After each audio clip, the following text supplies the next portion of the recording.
Bueno, pues bienvenidos a una de las últimas mesas paneles de Non-Stop Asturias. Tenemos la suerte de contar en este panel con César Cernuda. César es actualmente presidente de NetApp, una empresa americana cotizada en Nasdaq, y durante los últimos 20 años o antes de estar en NetApp ha tenido pues, una dilatada trayectoria profesional en Microsoft, donde ha sido entre otras cosas, CEO en la TAM y vicepresidente corporativo de la compañía y además pues desempeña actualmente algún cargo en consejos de administración de empresas españolas, entre otras, ¿no? César, bienvenido. Un placer estar con todos vosotros. Encantado de estar en Asturias, encantado de participar en este encuentro. Pues nada, empezamos. Que te nos presentes, aunque yo te he presentado ahora brevemente, que nos cuentes un poco tu trayectoria y también tu vinculación con Asturias, que eso habrá gente que la conozca y otra gente no, ¿no? Pues que te presentes y que nos cuentes un poco. Bueno, empiezo por la vinculación con Asturias.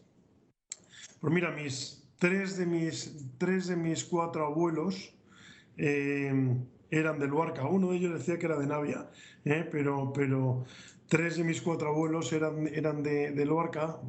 Uno de mis abuelos, mi abuelo paterno, por circunstancias de su época, se tuvo que ir a hacer las Américas tras la Guerra Civil cuando era un crío, como muchos otros asturianos que luego volvieron, le llamábamos indianos, porque volvieron de ir a las Américas, y ese fue el caso de mi abuelo paterno. Él se fue a México y bueno, ahí es donde nacieron mis tías y mi padre, pero siempre con una vinculación tremenda a Asturias. Mi padre venía todos los veranos, de hecho desde los 9 años se vino a vivir a España, conocí a mi madre en Luarca, en Asturias, y por eso pues esa vinculación claramente para todos nosotros con Asturias. Yo nací en México, de hecho, pero para nosotros nuestra casa siempre fue Asturias, es decir, tanto Navidades como veranos, como Semanas Santas, teníamos una vinculación, y a los 12 años me vine a vivir yo a España ya, nuevamente con una vinculación a Asturias, y no es verdad que solamente durante un año viví en Asturias, digo seguido, estudié en Oviedo, en el San Ignacio.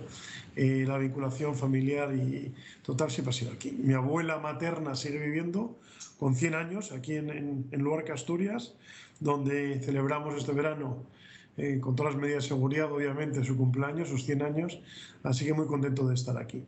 En cuanto a mi trayectoria, pues como bien has dicho, la verdad es que en cierta medida relativamente sencilla, porque mucha gente se cambia mucho de empresas. Yo durante 23 años he estado en la misma compañía, que ha sido Microsoft.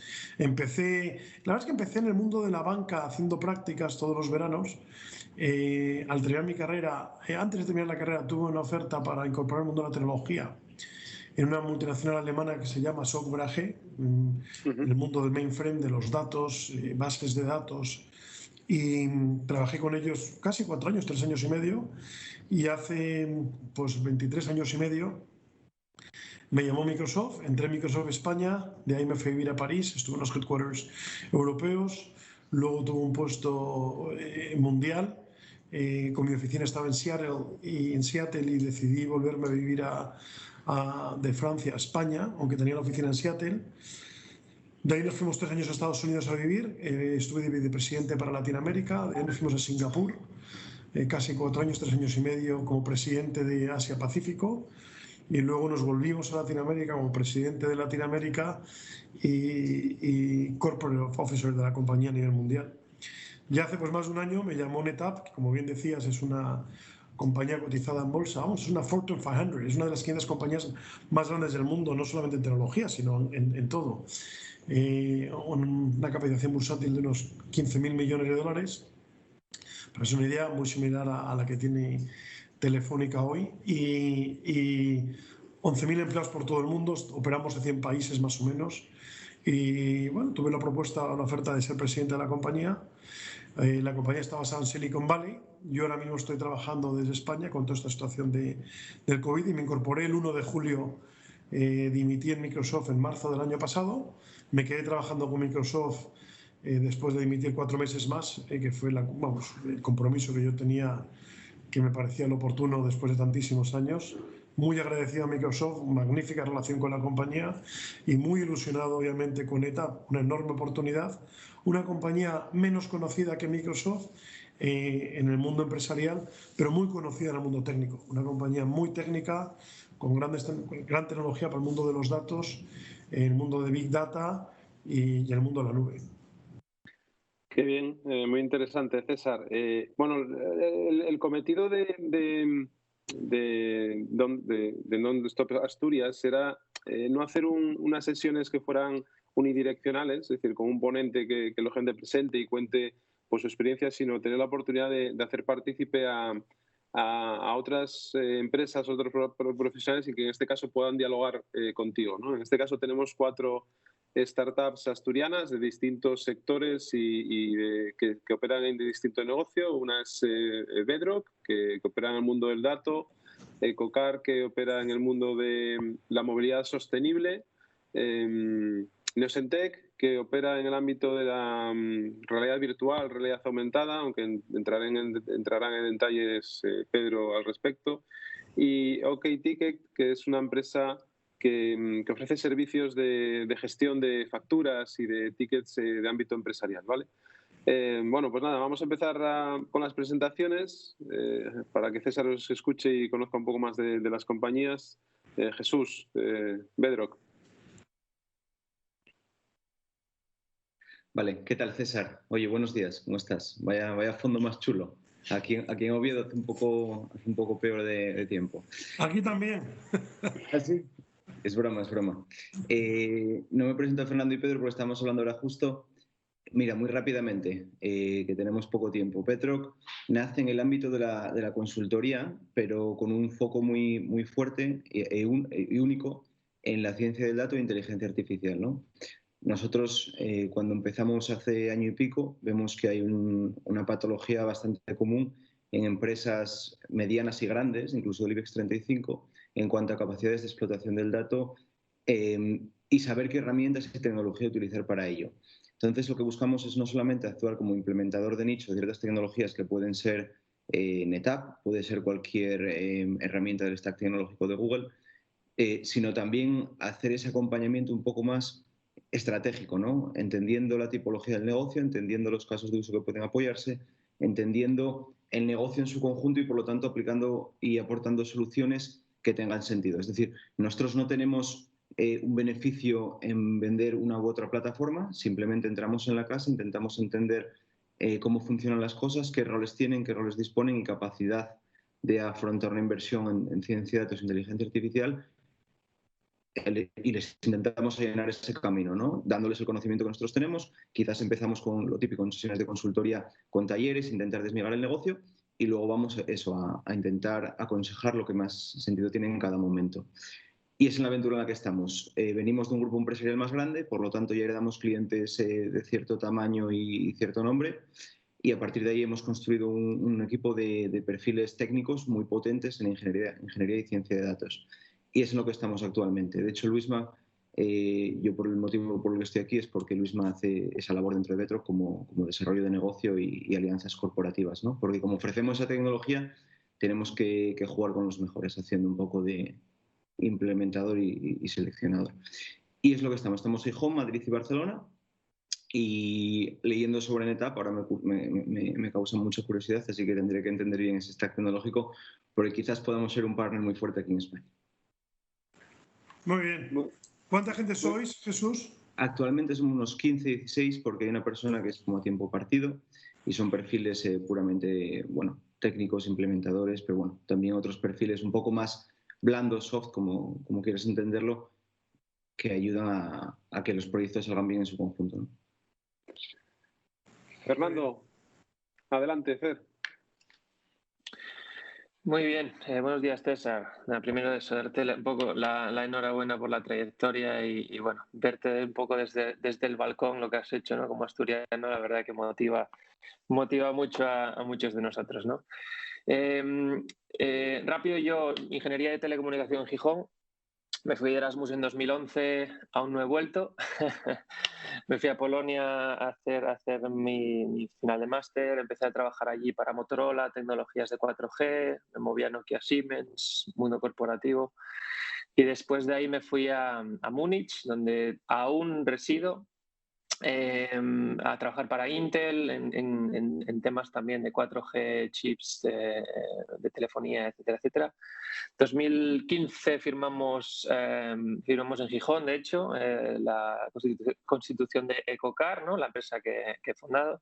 2017 saltamos 4 socios a full time a trabajar para Ecocar. 3 de ellos somos asturianos, de hecho los 3 de Piedras Blancas con ingeniería en Gijón, los 2 industriales y Teleco, y al informático lo fichamos desde Madrid. No me digas cómo, pero bueno.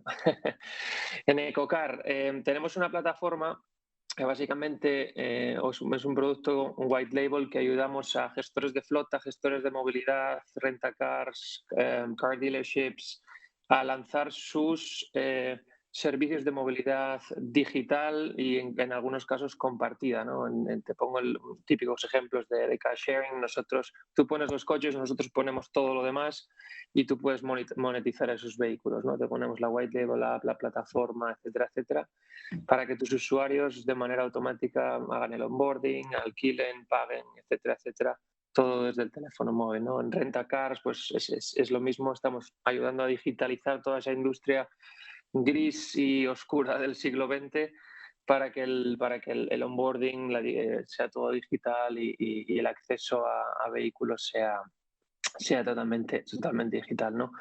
Y bueno, para cerrar todo, al final la idea es, como decía Luisma al principio, ¿no? Movilidad sostenible. Nosotros creemos que podemos hacer más con menos, es decir, si generas plataformas digitales que puedan dar más acceso a más personas a los mismos vehículos, podemos usar esos vehículos de forma más consciente, fabricar incluso menos vehículos y que tengamos una movilidad más, vamos a decir, democratizada y sostenible, ¿no? Ahí estamos.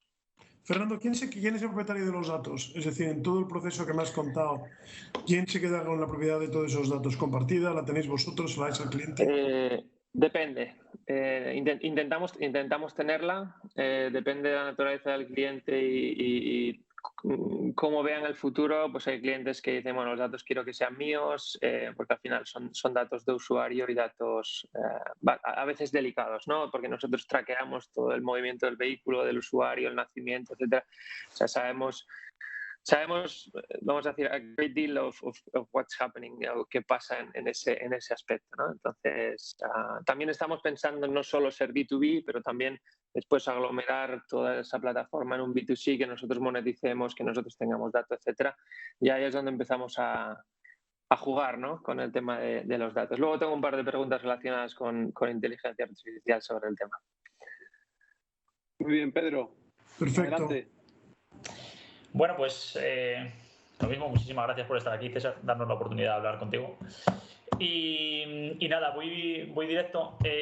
Mi nombre es Pedro Sáez, soy el CEO de Nosentec y somos una empresa que nos dedicamos a ofrecer soluciones de realidad aumentada para ayudar a nuestros clientes a alcanzar sus objetivos de negocio. Lo que buscamos es pues, que transformen la manera en que diseñan, en que fabrican, en que promocionan o incluso en que reparan sus productos, ¿no? Y que el proceso sea para ellos algo rápido y fácil. Y gracias a que hacemos uso de Oniris, nuestra plataforma propietaria, es una plataforma que les permite a ellos gestionar sus contenidos de realidad aumentada sin necesidad de tener conocimiento técnico, sin necesidad de tener personal especializado. A través de Oniris puedan hacer todo el proceso, es decir, dónde quieren mostrar qué información, de toda esa información que ellos tienen digitalizada, ponerla sobre el mundo real o contextualizada en el mundo real, en realidad aumentada, sin necesidad de tener conocimientos técnicos. Muy bien. ¿Y eso para todo tipo de sectores, Pedro? Sí, ahora mismo, bueno, tú puedes entrar en Oniris directamente, registrarte y pagar una cuota y estar usándolo. De hecho, tenemos empresas muy chiquititas usándolo, pero el 80% de nuestra facturación viene de industria. Gran empresa, Red Eléctrica, Airbus, ese tipo de empresa. Muy bien. Susana, Perfecto. te toca. Perfecto, muy buenos días y gracias a todos. Me presento brevemente. Yo soy Susana Lago. Mi rol en OkTicket está centrado más en la parte de desarrollo de negocio, vinculado a marketing, ventas y servicios. OkTicket es una startup fintech con un SaaS. Nuestra herramienta lo que hace es la digitalización certificada de notas de gasto, ¿no? Algo como muy sencillo, aparentemente baladí, pero que es transversal a todo tipo de empresas. Nuestro claim saca una foto, tira el ticket, eso es lo que realmente nos movió a salir al mercado, ¿no? Entendíamos que se podía hacer ese proceso mucho más ágil y mejor. Además, lógicamente, todo ello montado por la agencia tributaria, de manera que el usuario que utiliza nuestra aplicación pueda tirar una foto a su gasto y poder deshacerse del papel. Esa es una transformación digital desde el primer segundo, ¿no? ¿Por qué nace OkTicket? Pues, bueno, había más players en el mercado, pero el socio fundador, Iván Rodríguez, y otros socios entendían que eso se podía hacer, si no mejor, al menos de manera diferente. Puso pues mucho foco en la experiencia de usuario, en que realmente ese proceso de digitalización y gestión de notas de gasto no sea simplemente una alternativa diferente al papel o a la Excel, y fundamentalmente en tecnología, ¿no? Hemos puesto foco en la extracción automática de la información de gasto, de manera que tú, cuando sacas la foto, de verdad tengas la información volcada en la herramienta, sin esperas y sin mucho margen de error. ¿Cómo ha sido nuestra evolución? Pues nosotros sacamos nuestro producto mínimo viable al mercado en marzo de 2018. Empezamos nada más que 2 personas en el equipo y ahora mismo, apenas 2 años y medio después, pues tenemos más de 50.000 usuarios en nuestra plataforma, repartidos en 2.500 empresas. Tenemos todo tipo de clientes, no sé si del IBEX 35, pero sí tenemos algunas cotizadas en bolsa. Y bueno, tenemos una prueba de negocio que entendemos que, bueno, no nos lo estamos haciendo mal, porque, bueno, al final pues nos hemos posicionado frente a players que llevan más de 10 años en el mercado y les estamos ganando tanto en cuenta nueva como en base instalada. ¿Cuál es, entendemos, la clave de ese prudente éxito, de cómo tiene que ser la evolución de una startup, ¿no? Pues la suma multiplica. Es un poco nuestro concepto, y eso lo aplicamos tanto a las alianzas tecnológicas. Nosotros no queremos ser solo un producto ágil y provechoso en sí, sino que entendemos que tenemos que estar conectados de una forma bidireccional y evolutiva con el resto de soluciones de gestión, de software de gestión de la empresa. No queremos ser un parche, un Frankenstein, ¿no?, para las empresas. Y luego, a nivel de alianzas comerciales, nuestra política de canales, lo que nos está permitiendo llegar a más cuota de mercado. Actualmente nuestro foco es la internacionalización. Ahí pues el contexto y la oportunidad que nos da este debate pues es muy interesante, pues porque nuestro producto está todo en la nube y nos encontramos con casuísticas que tienen que ver, pues bueno, con la necesidad de clientes de ser un poco, o tener la sensación de que controlan más esa información, de poder sincronizar la información que tenemos en la nube en sus propios software, en sus propias nubes privadas. Y bueno, pues ese es un poco el punto en el que estamos. Arrancamos 2 personas, como os decía, y ahora ya en enero seremos 17, pues porque ya toca, ¿no?, pues dar, ya sabéis que un mal o un bien, ¿no?, según se mide las startups, es que al final la mayoría de los perfiles tenemos que ser hombres o mujeres orquestas, pero ahora estamos ya en ese punto de pues mucho foco, mucha creación de procesos y despegue. Y nada, muchas gracias. Enhorabuena, magnífico. Has dicho que os conectáis, entiendo, de forma nativa a distintos RPs. Os conectáis de forma nativa a distintos RPs para que realmente los datos que estáis captando vayan directamente a la parte de gestión. Eso es, hacemos una serie de conectores, nos integramos o bien por API o bien vía conector, de manera que la integración sea evidente. Entonces, pues, ahí la optimización del proceso y del dato y de la inteligencia de negocio es mucho más ágil y efectiva. Y básicamente lo que hacemos nosotros es tener la tecnología que hace, a la hora de escanear la factura, realmente lo que estáis escaneando no solamente es el recibo físico, sino además capturar los datos de información a la hora de leerla. Es decir, vosotros interpretáis los datos Eso ahí es, para poder... Entendido. Eso es, mediante tecnología OCR, Machine Learning. Perfecto. Muy bien. Bueno, pues como ves, César, distintos casos, distintas tipologías de empresa variada.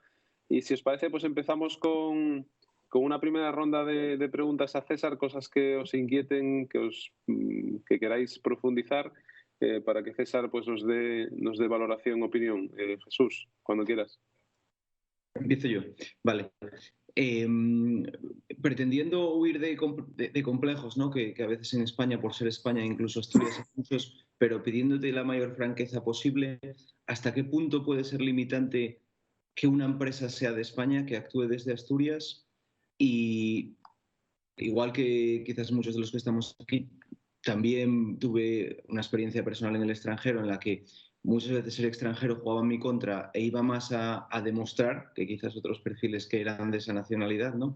Entonces, ¿hasta qué punto es limitante en el negocio y en grandes empresas que nosotros empecemos desde aquí hacia allí, en vez de decir, oye, vamos a buscar un inversor y quizás tengamos que ponernos en Palo Alto y disparar desde allí? A ver, vamos a ver. Fíjate que Susana acaba de comentar que tiene empresas cotizadas, que aunque no sean IBEX 35, pero si no me ha parecido entender mal, en el año 2017 es cuando realmente se lanzan. Es decir, en tan solo 2 años y pico estamos hablando de grandes compañías que te estás ligando al mundo de la gestión, al RP, etcétera, etcétera. Yo te diría, hoy en día el hecho de que estés en Asturias basado o estés en cualquier otro sitio del mundo no es ningún limitador. Realmente la limitación pasa por cómo te das a conocer. Entonces ahí es donde dices tú, oye, quizás yo si estuviese en Palo Alto o en Israel o en 2 o 3 otros hubs donde vienen los inversores a buscar compañías porque hay muchas más y hay una acumulación de talento, sea más sencillo si lo que estás buscando es que alguien invierta en tu compañía en el corto plazo. Pero realmente el modelo de expansión y de negocio es algo que tú vas a tener que crear. Me da igual dónde estés. Susana comentaba el tema de alianzas. Yo le iba a preguntar después, supongo que te referirás a ISVs que están desarrollando aplicativos para que puedan integrarse con tu plataforma o tu tecnología. Realmente, ¿qué es lo que pasa en estos hubs? En estos hubs, pequeñas empresas se juntan con otras pequeñas empresas desde el punto de I+D, desde el punto de R&D, y hacen que sus value propositions, sus propuestas de valor son mucho mayores. Por tanto, yo te diría, a mí el hecho de que estéis basados en Asturias o estéis basados en cualquier otro sitio, realmente no me importa. El realmente limitante va a estar en cómo vas a ser capaz de expandirte, crear alianzas estratégicas y realmente ser capaz de integrarte para poder avanzar a la velocidad que podrías hacerlo en otros sitios donde físicamente están más cerca que tú y habitualmente ni siquiera físicamente te reúnes con ellas. Por tanto, si tú eres capaz de crear ese ecosistema, en otras palabras, ser capaz de que tu empresa se conecte y contacte con empresas que hay en otros hubs, bien sean los conocidos de siempre, Silicon Valley, Israel, India, en Inglaterra también hay hubs importantes, etcétera. No importa dónde estés, Jesús. Venía casi a validar mi propio pensamiento porque vino lo mismo que tú, entonces quería ver tu propia visión. Mira, el otro día me entrevistaba Mila en La Nueva España y yo hace tiempo que vengo diciendo lo mismo y me encanta porque Fernando dice, oye, mira, yo soy ingeniero de teleco en Asturias y 2 compañeros míos son asturianos, ingenieros industriales en Asturias. Yo creo que la educación en Asturias es bastante buena. Es decir, las escuelas de ingeniería que tenemos son buenas, economía es buena, independientemente más de medicina, etcétera. Pero hablemos de un poco más de nuestro sector. El gran reto que tenemos es que tú no te vayas a Asturias, que Fernando no tenga que hacer su trabajo desde Múnich, que se haya tenido que ir a Polonia, desde ahí se haya ido a Múnich y se haya quedado ahí. Me explico, ¿cómo hacemos que el talento que tenemos realmente se quede en Asturias? Entonces vosotros tenéis un papel importante. Cuando Susana dice, mira, éramos 2 y vamos a ser 17. O Fernando dice ya, o tú, Jesús, me has dicho que sois ya 15, 16 personas. Ese talento que se quede aquí es fundamental. Porque muchos de nosotros, o más de vosotros, yo no tengo necesidad de irme fuera de Asturias. La he tenido por temas laborales. Entonces, en la medida en la que seamos capaces de generar ese empleo y retener el talento, seremos más competitivos. Porque la educación está ahí. O sea, estamos invirtiendo en esa educación y les mandamos fuera del país. Fernando. O fuera de Asturias, perdón. Gracias. Sí, sigo. Nada, añadir aquí, estoy totalmente de acuerdo. Al final necesitamos encontrar, darle de comer a ese ingeniero con hambre, ¿no? O ese profesional con hambre asturiano que no se vaya fuera a tener que demostrar a alguien lo que puede hacer y que se dé cuenta de verdad solo en Asturias lo puede hacer, ¿no? Que es lo que me pasa a mí. Te vas fuera por el hambre que tienes a demostrar, ¿no? Como ha dicho Jesús también, dices tú, pues voy a demostrar tal, cuando ellos no tienen que demostrar nada. Y ahora, de hecho, bueno, la noticia es, yo me vuelvo a Asturias en marzo, me ha convencido al final a mi mujer, ahora estoy bastante contento y me gustaría empujar por esto, ¿no? Por mantener ese talento. Bueno, sí, voy con la pregunta. He visto algunas ponencias tuyas, César, sobre el tema de los datos, ¿no? Dime cuántos datos tienes y te diré cuánto vale tu empresa. En nuestro caso, nosotros generamos bastante cantidad de datos en el tema de la movilidad. Ya como te digo, sabemos quién alquila, por cuánto tiempo, qué tipo de coche, cuánto paga, cuál es la edad, etcétera, etcétera. Y yo como al final gestor de la empresa, ¿no? Pues estoy mucho en eso, en generar ese valor de empresa, ya no solo vendiendo, sino pues diciéndole al inversor el potencial que tiene tu empresa a cierto tiempo, ¿no? Entonces siempre tenemos vamos a decir, con Andrum esto, el problema de cuánta inversión meter en inteligencia artificial versus también nueva funcionalidad, porque al final, y voy un poco a lo que es la pregunta, cuando yo me siento delante de un inversor, el inversor me está diciendo, vale, ¿de cuánto estamos hablando aquí? ¿No? Pues que es EBITDA por 6, tal, cuánto vendéis, cuánto es el MRR, cuánto es el ARR, y de ahí parece que no se sale. Ya sea un inversor español, ya sea un inversor alemán a un poco mayor escala, inglés un poco más, o un inversor en Silicon Valley a otros rangos, pero al final siempre te miden por el mismo KPI, ¿no? Cuánto eres capaz de vender, cuál es la escalabilidad, etcétera, etcétera. Pero me gustaría saber, si yo me siento delante tuya, vamos a decir que tú eres inversor, ¿cuál o cómo valorarías tú el que yo te diga que yo soy capaz internamente de generar mis propios algoritmos, de generar, de gestionar esos datos que estoy ingestando, porque estoy ingestándolos ya de manera nativa, de una manera que yo sé que pueda luego tratarlos? ¿Y cómo puedo poner eso en valor? ¿No? Porque siempre al final acabamos en el mismo sota caballo rey, es decir, vale, sí, muy bien, gestionáis datos, pero ¿cuánto dinero vais a gestionar o cuánto dinero vais a ser capaz de ingresar basado en el tratamiento de esos datos y la venta de esos datos a tal, ¿no? Entonces, desde mi punto de vista, tener los datos está bien. Si no sabes qué hacer con ellos, al final te van a decir, muy bien, tienes datos, sabes ingerirlos, tienes talento dentro de casa para acelerar los algoritmos de tratamiento, pero ¿dónde están los nuevos business models basados en esos datos, ¿no? Y no sé si hay alguna manera de ponerlo en valor, ya solo que tienes el talento, la ingesta y que la plataforma básicamente nativamente ya los tiene, o únicamente merece la pena abrir la boca cuando de verdad has generado un nuevo business model, ¿no? Basado en esos datos. Mira, yo creo que... ¿Me escucháis bien? Sí. Yo creo que los modelos económicos son los modelos económicos, Fernando. Fíjate, lo primero que te pregunté yo cuando me estabas contando tu modelo de empresa es, oye, ¿quién tiene la propiedad de esos datos? ¿Vale? Las preguntas que te hacen están relacionadas también a ese mundo de datos. Cuando te hablan te dice, oye, ¿tú puedes escalar? La escalabilidad no viene solamente de decir, ¿cuánta gente tengo? ¿A qué países puedo llegar? Es qué tipo de tecnología tienes que pueda hacer que escale tu modelo, no solamente en España, sino que realmente sea algo que para mí sea relativamente sencillo de poder poner en marcha. Entiendo que tu EcoCar, tu servicio es completamente cloud, lo puedes tener disponible en cualquier sitio. La localización es relativamente sencilla porque tú realmente la localización de esa tecnología es traducirla básicamente. Entiendo, salvo que estés metidos en temas de facturación o contabilidad, que entiendo que no estás. No, facturación es relativamente sencilla, pero esa digitalización es sencilla. Entonces, en la medida que tú vas a generar, ¿qué tipo de valor vas a generar?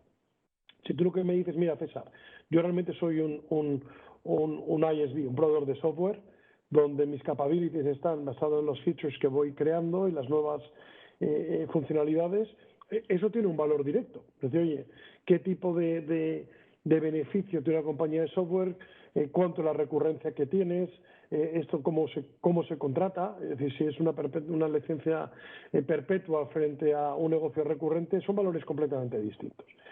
Primero, yo no soy un experto analista para poder contestar en detalle todas esas preguntas, pero tú sabes bien lo que te estoy diciendo, es decir, tú ahí tienes que saber qué es lo que buscas, lo primero. Lo que buscas es, mira, yo lo que quiero es generar mayor valor porque mañana quiero que mi empresa se venda, pues tú sabes cuáles son los 3-4 KPIs que cualquier analista inversor busca. Que en muchas ocasiones no necesariamente son los que tú necesitas para que tu empresa crezca, para que realmente tu negocio tenga ese punto de inflexión que tú quieres. Es decir, hay veces que es mejor dar un paso marcha atrás para poder avanzar 3. En el mundo de los datos, eso es un modelo de negocio económico que tú tienes que definir y saber qué es lo que quieres hacer. Sin lugar a dudas, una compañía que es capaz de generar un gran volumen de datos y que tiene unos planes para ver cómo los monetizamos, tus múltiplos de valoración son mucho mayores que una compañía porque no estás generando datos. Fíjate, tú antes me has dicho, yo sé las medias de edades, quién alquila, por cuántos días, y yo creo que también sabes a dónde van, dónde lo alquilan, dónde lo dejan, cómo se mueven. Pues tú imagínate multiplicado eso por todos los coches de alquiler de España, suponiendo que tú fueses capaz de tener esa cuota de mercado y que los datos fuesen tuyos, te convertirías en una enorme empresa de publicidad y de marketing. Porque tú lo que básicamente estaréis diciendo es, mira, cuando vayas, cojas el coche en Ranón, que lo alquilas en Ranón, y si lo alquilas a la 1 de la tarde, que es cuando llega el vuelo de Madrid, y sé que vas a ir hacia Occidente, pues tienes estos 3 restaurantes para parar en Asturias, de camino a tal para comer. Y esos 3 restaurantes son los que te están pagando. O las gasolineras, o dónde puedo comprar sidra, o dónde puedo hacer. De alguna manera es un modelo claramente advertising. Yo creo que el día de mañana mucho en el sector del automóvil va a cambiarse ese modelo. Es decir, los coches cada vez más, estamos hablando de los connected cars, como tú bien sabes. Tú sabes que en el mundo automóvil se habla del CASE, que es Connected Car, autónomos, Electric Vehicle, y todo, y share Mobility. Entonces, esos 4 componentes son la tendencia. Tú estás metido de lleno en ello. Estás metido en el share. No hemos hablado de coches eléctricos, sin embargo, tu marca te da a entender que estás en ese mundo, pero no has hablado del mundo eléctrico, con lo cual tú podrías posicionarte de una forma magnífica, siendo la primera compañía que realmente es EcoCar. Además, fomentas el coche eléctrico o eres líder en el coche eléctrico de alquiler y estás hablando, sin lugar a dudas, la parte autonómica, es decir, de ser autónomo no depende de ti, depende del fabricante, pero Connected, claramente puedes crear una conexión a través de tu propio cloud service con las alianzas que tú creas. Entonces, yo sin lugar a dudas creo que hay un enorme potencial en el mundo de los datos y en vuestros sectores, es decir, y sobre todo cuando sois startups como las que estáis siendo, como el modelo de Jesús es distinto, porque está más metido en el mundo de consultoría e ingeniería, pero tu modelo claramente, Fernando, yo creo que sin lugar a dudas podrías. No sé si Susana con Octic tendría posibilidad o no de utilizar para algo los datos o toda la información que ella genera, porque sobre todo los clientes no quieren que pueda utilizar esa información, y no lo sé en tu caso, Pedro, pero en tu caso lo veo clarísimo, Fernando, como un modelo de negocio. Que en la medida que el volumen, para darse una idea, en la medida que tu volumen sea enorme, puedes llegar a tener un momento donde todo el mundo utilice por defecto tu tecnología, porque realmente no quieres monetizarla como tecnología, sino como datos. Habría que ver cuáles son las curvas económicas. Entonces, mira, yo te doy el software, pero me quedo los datos. Yo te presto el software.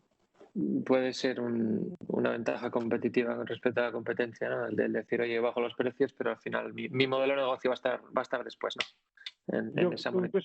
Como siempre digo, no existe nada gratis. Cuando tú estás utilizando aplicaciones que te bajas de la red, que son gratuitas, hay un modelo de negocio detrás, ¿no? Bien, es el de datos, publicidad, sí, etcétera, etcétera. Muy bien. Muy bien, Pedro, adelante. Nada, mi pregunta va más relacionada por toda la parte de ventas, de marketing, porque, bueno, sé que tú estás enfocado en todo lo que es la parte de marketing, ventas, soporte, que eres especialista en coger productos tecnológicos muchas veces difíciles de entender para la empresa, ¿no? Y trasladárselo, hacérselo llegar y que tomen el riesgo de asumir una inversión ahí. Y supongo que ahora la nube sí que está ya en boca, todo el mundo ya o ha oído hablar de la nube, sabe más de la nube y demás. Pero supongo que hace unos años te tocaría evangelizar sobre el término empresa por empresa. Tendrías que explicarle a tus equipos de ventas cómo hacerlo llegar, a tus equipos de marketing pues una estrategia de cómo llegar a la persona adecuada, que es un poco lo que estos años nos está pasando a nosotros con la realidad aumentada, aunque cada vez es más conocido, ¿eh? Pero sí que en los años pasados pues nos tocaba y llegar, lo primero que explicábamos era que era realidad aumentada. Entonces, dentro de esa estrategia, una parte clave es encontrar a la persona que va a ser tu defensora dentro de esa empresa, ¿no? O tu champion, que se suele llamar. ¿Cómo sueles hacer o cómo motiváis dentro de vuestros equipos de marketing, ventas, primero? ¿Qué estrategia hacéis para llegar a esa persona? O sea, ¿qué soléis pensar que suele ser la persona más early adopter? Y luego, por otro lado, ¿cómo ayudáis a esa persona a que lo venda internamente en la empresa y pues pase el proceso de compras y demás, todo lo que supone explicarles el ROI a compras y todo eso? Bueno, que asuman el riesgo. ¿Cómo motivas a una empresa que asuma el riesgo? Yo no he estado en una startup, con lo cual es más difícil para mí decirte en detalle. Tú tienes que centrar una persona, que esa persona es la que tiene que hacer todo el ciclo. Yo, mi experiencia con Microsoft y ahora en NetApp, y es un magnífico ejemplo de lo que te voy a contar, voy a utilizar el ejemplo de NetApp, de cómo estoy transformando todo nuestro go-to-market. Y si eso te ayuda a pensar a ti cómo tienes que pensar el tuyo, que valga el ejemplo. Mira, nosotros somos una compañía muy conocida en el mundo de infraestructura, en el mundo del storage. Durante 30 años hemos sido y somos una compañía líderes en almacenamiento de datos en los datacenters de nuestros clientes. Fíjate lo que acabo de decir, en los datacenters de nuestros clientes. No todas las empresas tienen datacenters, con lo cual te está diciendo, estos señores venden en grandes empresas, porque las grandes empresas son las que tienen sus propios datacenters. Entonces, eso ya te está delimitando un mercado, ¿correcto? Sin embargo, cuando tú piensas en el mundo de los datos, no debería haber una limitación. Pero mi tecnología, que yo he vendido, que ha sido tanto el hardware como el software y toda la parte networking para los datacenters de nuestros clientes, nos limitaba de alguna manera el hecho de que nuestros principales clientes sean grandes empresas. En España, 30 de los 35 empresas del IBEX son clientes nuestros, pero de las Fortune 500, el 95% son clientes nuestros. Por lo tanto, somos una compañía que históricamente hemos estado muy metido en el mundo de las grandes empresas. En el mundo, ¿qué ha pasado? Se viene el mundo de la nube, donde todo el mundo tiene acceso. ¿Y qué me pasa a mí? Que yo tengo una tecnología puntera para ayudar a las empresas en el tratamiento de los datos. Es decir, yo tengo una tecnología que hace que tú quieres montar una aplicación crítica de negocio en el mundo de la nube. ¿Qué está pasando con el mundo de la nube? Realmente el mundo de la nube está creciendo, pero cuando hablamos de aplicaciones críticas de negocio, mission critical, cuando hablamos de tu ERP, cuando hablamos de servicios o aplicaciones que requieren unos tipos de respuesta donde los nanosegundos son importantes, realmente no han subido al mundo de la nube aún. Sí, ese pico, solo hemos visto el pico del iceberg. El 85% de las instalaciones de SAP siguen en el mundo on-premise. Entonces, ¿por qué? Porque realmente no hay una tecnología que permita a estas compañías de nube, a Microsoft, a Google, Amazon, IBM, que en la nube pública pueda funcionar a esas velocidades y que performance, reliability, etcétera, etcétera. Yo tengo esa tecnología. Yo soy capaz de que mi tecnología montada en esa nube de ellos, de hecho la comercializan. Es decir, Microsoft tiene Azure NetApp Files, NetApp es mi tecnología, NetApp Files. Y la comercializan y la venden ellos, o Google lo hace, o IBM lo hace, y en el caso de Amazon lo tenemos en su marketplace. Entonces, ¿qué es lo que me pasa a mí? Que yo quiero cambiar mi nivel de interlocución. Yo no tengo que hablar solamente con el director de storage y de infraestructura. Yo ahora quiero hablar con el responsable de aplicaciones de las empresas para decirle, oiga, usted está pensando en montar su SAP en la nube, ¿no? Sí, ¿y con quién habla? Con nosotros no. Habla con SAP, habla con las empresas de nube. Digo, yo tengo la tecnología que le permite hacer eso. Entonces, SAP está hablando también de mi tecnología y los proveedores de nube. Entonces, yo estoy cambiando mi interlocutor sin dejar a mi gran valedor. Yo tengo que abrir nuevos niveles de interlocución. Yo tengo que hablar ahora con los Chief Digital Officers, porque si quiero utilizar el mundo de los datos de una forma distinta, quiero asegurarme que cuentan conmigo.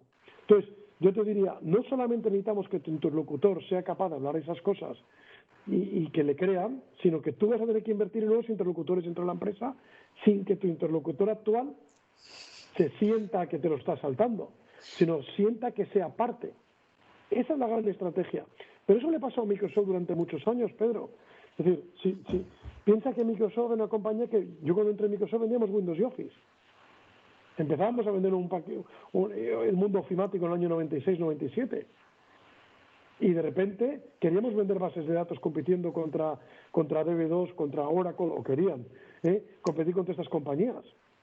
Entonces, ¿cómo te gana esa credibilidad cuando la gente de los data centers, del mundo de los datos, no sabía ni quién era Microsoft? O cuando yo tomé la responsabilidad de llevar todo el RP en Microsoft, yo fui responsable del RP y CRM de la compañía, del área de Dynamics a nivel mundial. Y nuestros interlocutores no eran gente de Business Applications. ¿Cómo te ganas eso? Pues básicamente creando unos proof of concepts, entrando con esos interlocutores, utilizando el IT department que antes era nuestro gran valedor, el gran valedor de Microsoft, también para abrir esas puertas, pero tienes que crear y hablar un lenguaje distinto. Tú no puedes hablar el mismo lenguaje con ellos. Y que usabais las pruebas de concepto, supongo, para ese ROI, ¿no? Ese ROI que lo ibas a presentar a compras era en base a las pruebas de concepto. Yo creo que tienes una estrategia, es decir, vamos a ver, si yo estoy metido en el mundo de la realidad virtual, ¿quién es mi interlocutor en la empresa natural? Y dices, histórico, o no tengo histórico. Ese es mi interlocutor natural, pero realmente en esta realidad aumentada, tengo distintos interlocutores, porque las aplicaciones que tú vas desarrollando se pueden utilizar tanto para mantenimiento predictivo, se pueden utilizar tanto para un mundo, en el mundo retail, para tener una experiencia de venta y de consumo. Son departamentos completamente distintos en la empresa. Por tanto, vas a tener que tener un core, que va a ser la parte técnica, y luego vas a tener que ser capaz de decir, oye, me tienes que montar una reunión con tu director de e-commerce, si es una empresa de retail. Y ser capaz de ese director de e-commerce, contarle lo que hacéis, hablar su lenguaje. No le cuentes temas técnicos, habla su lenguaje, explícale el negocio y ser capaz de en ese lenguaje, oye, tener una prueba de concepto que lo vea, pero el que lleva mantenimiento, no le hables el lenguaje de ventas, tendrás que hablarle el lenguaje de, oye, qué tipo de servicio vas a poder dar, cómo te vas a ahorrar costos en el mantenimiento, cómo puedes hacer mantenimiento predictivo para ahorrarte, etcétera, etcétera, y esa es mi tecnología, aquí tienes un proof of concept. Entonces, eso te va a tener que hacer, tener que fichar perfiles distintos, gente que sea capaz de hablar de esos lenguajes, B, tú mismo prepararte para poder hablar de esos lenguajes y hacer de tu tecnología, que cuando hablas con una persona técnica tienes que llegar a un level 400, ser capaz en un level 100, en level 100, hablar con tu gente de negocio. Y ese es el gran reto. Yo en NetApp estoy precisamente creando ese reto. Ser capaces, que somos una compañía con una credibilidad tremenda en el mundo técnico, ser capaz de hablar el lenguaje de negocio. Y ahí estoy haciendo ajustes para ser capaz de que nos inviten a sentarnos en la mesa en la transformación digital de las empresas. Con los CEOs que hablan, casi ninguno sabía quién era NetApp. Y estos días he estado hablando, aprovechando que estoy en España, he hablado con varios CEOs de las IBEX 35 y me dice, oye, ¿pero qué hacéis exactamente, César? Oye, ¿cómo no hacemos cosas? Digo, no, si sois clientes nuestros. Pues ya, pues no sabía. Digo, no, pero te cuento, oye, pues espera, te voy a presentar a nuestro Chief Digital Officer o a nuestro CEO para que habléis de cómo me podéis ayudar más. Muchas gracias. Muy bien, Susana, te toca. Vale, perfecto. Bueno, muy rápido, porque antes comentaba César un poco cómo era en el caso de OkTicket la parte de la gestión de los datos. Pues efectivamente nosotros cuando arrancamos teníamos un planteamiento, un doble enfoque, ¿no? Tenemos una versión free para usuarios autónomos o micropymes y una versión corporate para empresas ya con otro tipo de necesidades. Lo que pasa es que, bueno, la necesidad de facturar al final hizo que esa estrategia inicial de captación de usuarios free, no sé, el modelo de negocio que teníamos ahí pensado no lo hayamos abordado todavía, pero iba un poco en esa línea, no tanto en explotar los datos de una forma, bueno, pues poco ética, sino pues esa información que somos capaces de capturar a través de la herramienta, poder convertirla en nuevo servicio a través de alianzas con aplicaciones de terceros que pueden estar basadas pues, en car sharing, en parking, en restauración, pues en el tipo de comportamiento que tiene el usuario cuando pasa notas de gasto. Y también eso, en poder transversalizar lo que hacemos, no tanto en jugar con el dato desde un punto de vista muy publicitario, sino en ofrecer otros servicios monetizables a partir de esos insights con la aplicación. En ese sentido, pues completamente de acuerdo con César que al final pues la información es muy monetizable, ¿no? Por otro lado, y cuando César comentaba ahora que ellos están sobre todo con grandes empresas en NetApp, justamente yo la reflexión que me hago es, bueno, nosotros ahora mismo y por el tipo de tejido que hay pues no solo en España, sino también fuera, ¿no? En otros países donde queremos tener presencia a corto plazo, hay mucho tejido que es pyme, que no es gran empresa. No sé, nosotros nos pasa que algún cliente pues nos digamos, sincronizado esa información que almacena en la nube en sus propias nubes privadas. Le pregunto a César, oye, ¿tiene sentido ofrecer una sincronización de datos de nuestros clientes con sus nubes privadas? Pensando en el modelo de negocio y de servicio que tenéis vosotros. Y si es que sí, si lo ves así, por el momento en el que estáis y por querer bajar a más tipo de empresa, si tenéis algún programa de financiación o de fondos para promover entre startups, igual que lo está haciendo Amazon, Microsoft o Google. Gracias. No te escuchamos, César. Perdóname. Susana, no estoy seguro de haber entendido bien la pregunta. Me dices si a NetApp le está interesando entrar en compañías más pequeñas donde se puede sincronizar la parte de cloud con la parte de on-prem. ¿Eso me estás preguntando? Eso es, no tanto, un premise al final entiendo que es específicamente propio, ¿vale? En tu propio servidor, sino sincronizar que esa información esté tanto en la nube genérica como en la nube particular del cliente de empresa. 100%. Mira, por ser muy transparente, nosotros tenemos muchos clientes que son pymes. Lo que pasa es que ellos no son los que nos compran de forma directa nuestra tecnología para sus data centers. Olvidemos un segundo el mundo de la nube, que ahora te lo explico. Nosotros históricamente muchas compañías han utilizado nuestra tecnología a través de lo que llamamos service providers, es decir, compañías que lo que están ofreciendo tienen nuestra tecnología y corren tus aplicaciones. Por ejemplo, imagínate OpTicket, dice, oye, yo no tengo montada la nube, perfecto.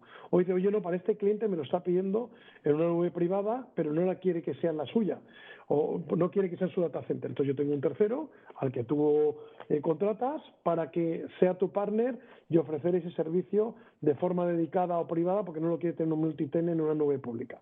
Esos service providers trabajan muchos con nosotros, utilizan nuestra tecnología. Bueno, entonces, ¿qué es lo que ha pasado? Ya digo a la respuesta. Realmente, en la medida que muchos de estos servicios están moviendo el mundo a la nube, nosotros nos hemos convertido en un proveedor de esa tecnología para los proveedores de nube. Por tanto, la respuesta es absolutamente interesados. Es decir, oye, César, nosotros que estamos viendo estos servicios, nuestro proveedor de nube se llama Amazon, o se llama Google, o se llama Microsoft, pero queremos también tener una alianza con ETA para poder hacer esto. Es probable que ya, habría que mirarlo si estáis utilizando ya nuestra tecnología con ellos o no, pero sería un acuerdo a tres bandas, y eso es lo que estamos haciendo. Nosotros estamos creando una división dedicada a ISVs, que para mí vosotros seréis un ISV, independiente si es una startup, serías un independent software vendor, porque lo que tenéis es un software que la gente lo puede consumir por Mundo Cloud, os lo podría por suscripción, y perfectamente. O sea, encantado de explorar todas esas oportunidades. Fenomenal. César, la verdad que bueno, el tiempo corre mucho. Pero bueno, para que nos digas también lo que hablábamos al principio, dentro eres conocedor de la realidad asturiana, porque sé que la sigues y estás en contacto con distintas instituciones, organismos, empresas, y sigues lo que está ocurriendo aquí, tanto, bueno, y lógicamente a nivel nacional. Pero en la situación que estamos viviendo, en esta aceleración de transformación que ha provocado también y que ha traído pues, la pandemia que todavía estamos sobrellevando, ¿de qué oportunidades crees que se nos plantean a los asturianos y a las empresas asturianas para, lo primero, lo que decías, ¿no? Para retener talento fundamental, que es una parte yo creo muy importante. Es decir, de nada sirve que formemos a grandes ingenieros, a grandes informáticos, a grandes médicos, a grandes economistas si se tienen que ir fuera.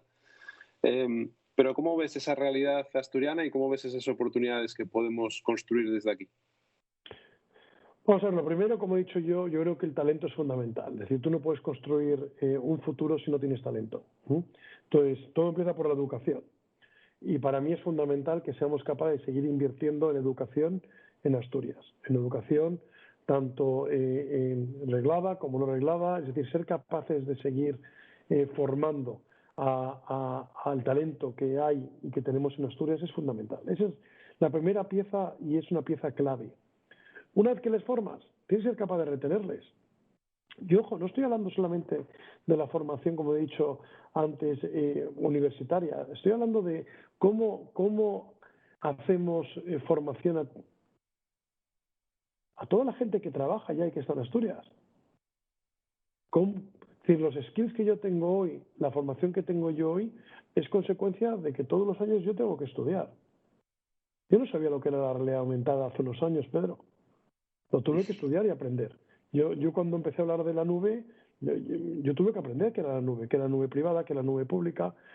Cuando Susana dice, oye, nosotros somos un servicio SaaS, pues no todo el mundo sabe lo que es un software as a service, o lo que es infrastructure as a service, o platform as a service. Y qué diferencia hay entre las distintas nubes y por qué los modelos económicos de nube valen la pena o no. Y alguno que me está escuchando dirá, me estás hablando en chino, yo tampoco lo entiendo. Bueno, yo tuve la curiosidad o la necesidad también de estudiarlo. Entonces, ¿qué quiero decir con esto? Es fundamental que sigamos formándonos. Ahora bien, no solamente en las nuevas tecnologías y en el futuro. Es decir, Asturias tiene que tener un balance muy importante en cuáles son nuestros grandes assets. Yo creo que, obviamente, el turismo, servicios, es una enorme fuente de ingresos para Asturias.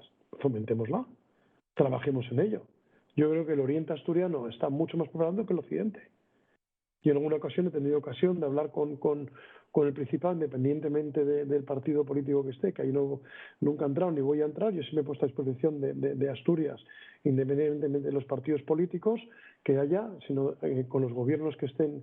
Y creo que hay una nueva oportunidad de invertir más en el occidente asturiano para poder generar mayor economía. Yo creo que la pesca que tenemos en Asturias es magnífica. ¿Cómo podemos invertir más? ¿Cómo podemos hacer que algunos de nuestros puertos capten y atraigan más inversión también?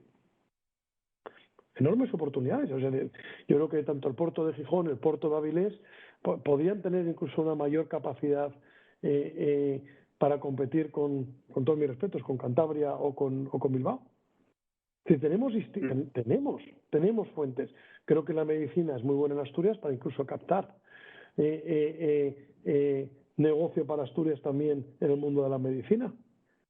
Y ahora hablemos de tecnología, con las ingenierías que tenemos, o hablábamos antes, Jesús, tú hablabas de cómo estáis haciendo en el mundo no mencionaste Data Scientist, pero supongo que estás con ella y con Data tendrás científicos de datos y analistas de datos. No todos tienen que ser ingenieros, puedes tener economistas que sean grandes analistas de datos. Entonces, nosotros tenemos que ser capaces de tener una estrategia donde digamos, oye, ¿cómo podemos utilizar los assets que ya tenemos para ser más competitivos y cómo podemos desarrollar otros nuevos donde hay un enorme futuro? Fijaros lo que habéis puesto hoy en esta reunión, Luisma.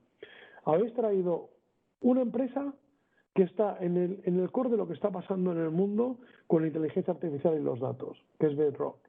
Oye, nosotros estamos 15 personas, 16 personas. Olvídate de eso. Realmente la especialización que estamos teniendo es puntera. Eso es lo que a muchas compañías lo que más les puede preocupar. Me has traído y me has hablado, que me parece un nombre muy acertado, Fernando, de Cocar, donde realmente lo que hay detrás es un software para la movilidad y en concreto el mundo de renting. Si realmente somos capaces, imagínate, de darle un poquito de vueltas a ese concepto que has creado y realmente que sea un concepto de sustentabilidad, de green, ¿dónde están viendo todos los fondos europeos? ¿Pero dónde está moviéndose el mundo? ¿Está moviendo un mundo de sostenibilidad? ¿Un mundo donde seamos capaces de luchar por mejorar el cambio climático? Estamos hablando del mundo de la inteligencia artificial. Esas son las dos primeras sesiones que me habéis presentado. La tercera, Pedro, está el mundo de la realidad aumentada. Fíjate que ha dicho la realidad aumentada.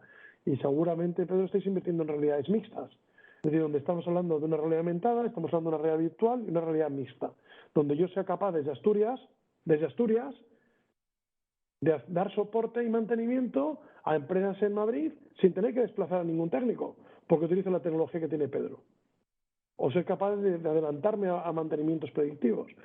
Y Susana, fíjate, el mundo quizás este es un área, como ya he dicho, donde haya más competencia, porque no es un software, y no conozco el software, es Susana, pero que el tema de gestión de facturas y ser capaces de analizar a través de OCR, pues escanear una factura, leerla y analizarla, pues tecnología existe. Pues seguramente sea mejor o peor, o lo estoy haciendo mejor, etcétera, etcétera.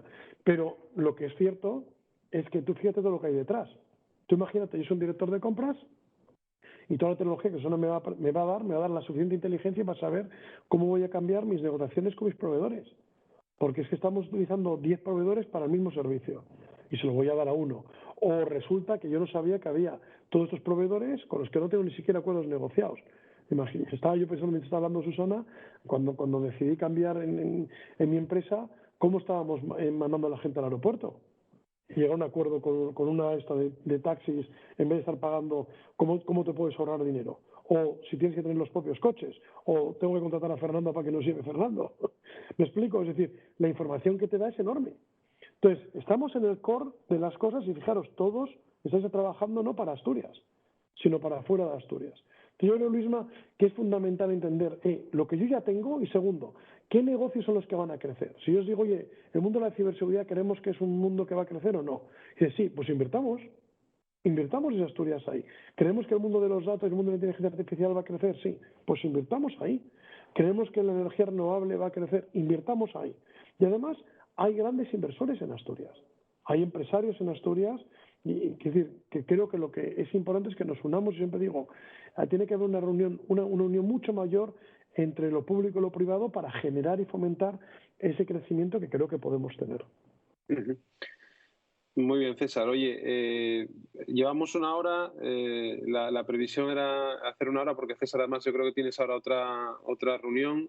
Con Asturias. Sí, con Asturias. La Cámara de Comercio ahora, con el presidente de la Cámara de Comercio. Bueno, pues oye, siento que se haya hecho corto porque yo creo que todas estas cosas, y teniendo a César aquí delante, creo que todos tendríais 1000 preguntas para hacerle, pero bueno, la conexión ya está hecha, ¿no? Yo siempre digo que una vez que le haces la conexión, allá cada uno que se arregle con César si quiere preguntarle alguna cosa, ¿no? Es decir, nosotros vamos a abrir también dentro de Non-Stop Asturias, esto se está emitiendo a través de YouTube y hay la posibilidad de que la gente nos deje preguntas que nosotros después lo que vamos a hacer es tratarlas, editarlas para lanzarlas como otro ámbito de conocimiento, ¿no? Con lo cual, nada, invitaros a que preguntéis, dejéis vuestras preguntas que nosotros le daremos cumplimiento y recorrido para aportar valor ahí. Así que nada, César, un millón de gracias por cerrar. Sí, aprovechar el momento, porque mirad, ha sido un año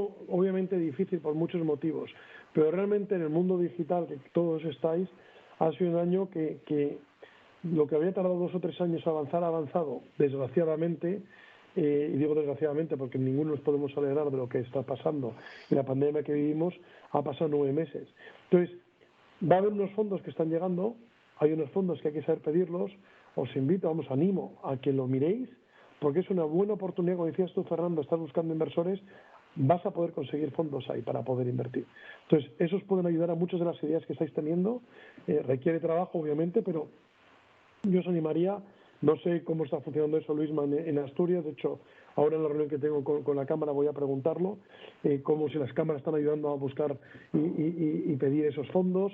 Desde luego el Principado debería ayudar y os animo a que peleéis por ellos, porque los proyectos que me habéis contado todos encajarían y digamos, no soy experto, y lo digo como completamente desde fuera, pero es una magnífica oportunidad de que podáis tener un crecimiento mucho mayor.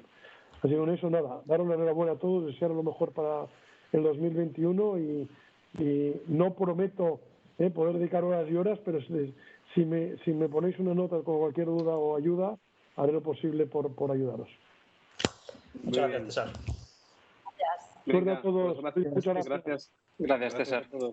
Venga, estamos en contacto. Un abrazo fuerte. Hasta luego.